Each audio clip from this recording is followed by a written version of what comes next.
Kailangang maging maingat ang Department of Health sa paggabay sa mga lokal na pamahalaan sa pagsusuri ng mga senior citizen na nabibilang sa A2 priority list para sa COVID-19 vaccine.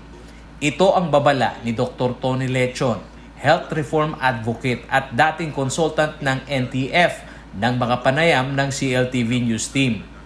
Kung siya raw ang tatanungin gaya ng Priority Eligible Group A3 o ang mga tinatawag na may controlled comorbidity o kontroladong karamdaman, kailangang gawing mandatory ang medical clearance sa mga senior citizen. Obligasyon umano ito ng gobyerno at paraan upang hindi makompromiso ang kalagayan ng mga nakatatanda na gustong sumalang sa bakuna. Hindi yan problema ng pasyente yan kasi lahat talaga magdadahilan just to get the vaccine. Ang right approach yan mag-medical certificate ka para safe. Pag medical certificate, paano ka magsisinungaling? Kahit na critical ang estado ng healthcare facility sa bansa dahil may COVID-19 surge, ang mga LGUs na katuwang ng national government sa execution ng vaccination program sa mga senior citizen ay kailangan umanong magkaroon ng satellite clinic para sa totohanang konsultasyon. Lalo na ngayon na nakikita na ang iba't ibang implikasyon ng bakuna na nakabase sa age bracket. Ang daming side effects na lumalabas dito malaking bagay ang doktor. Dito malaking bagay ang doktor.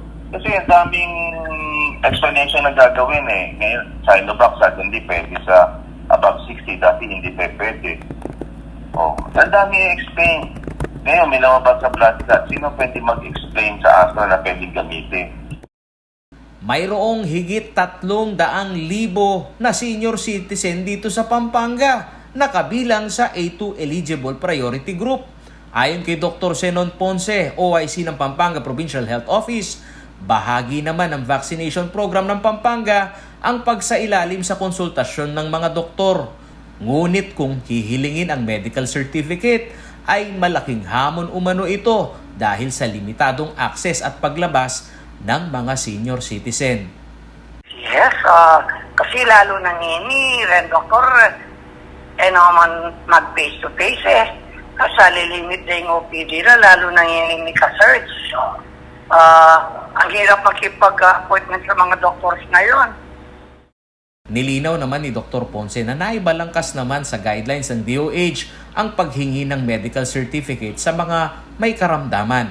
Nabibilang sila sa hanay ng A3 eligible group o ang tinatawag na controlled comorbidity na kailangang magbigay ng puweba ng kanilang medical conditions, habang medical certificate naman o health clearance sa mga may sakit tulad ng autoimmune disease, lupus, immunodeficiency virus o HIV, cancer, sumailalim sa organ transplant, may kasalukuyang ginagamot ng steroids at ang mga may taning sa buhay na kailangan umanong magkaroon ng medical clearance muna.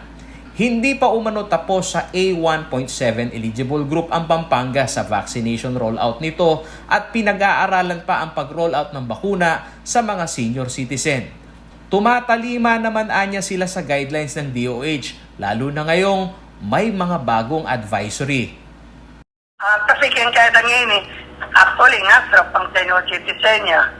Kapat din, yung Sinovac kati ng circular back kayong DOH na pwede anong kareng senior citizen. Ayon kay Dr. Ponce, may natitira pang 189 vials o katumbas ng 1,890 doses ng AstraZeneca sa cold storage ng probinsya.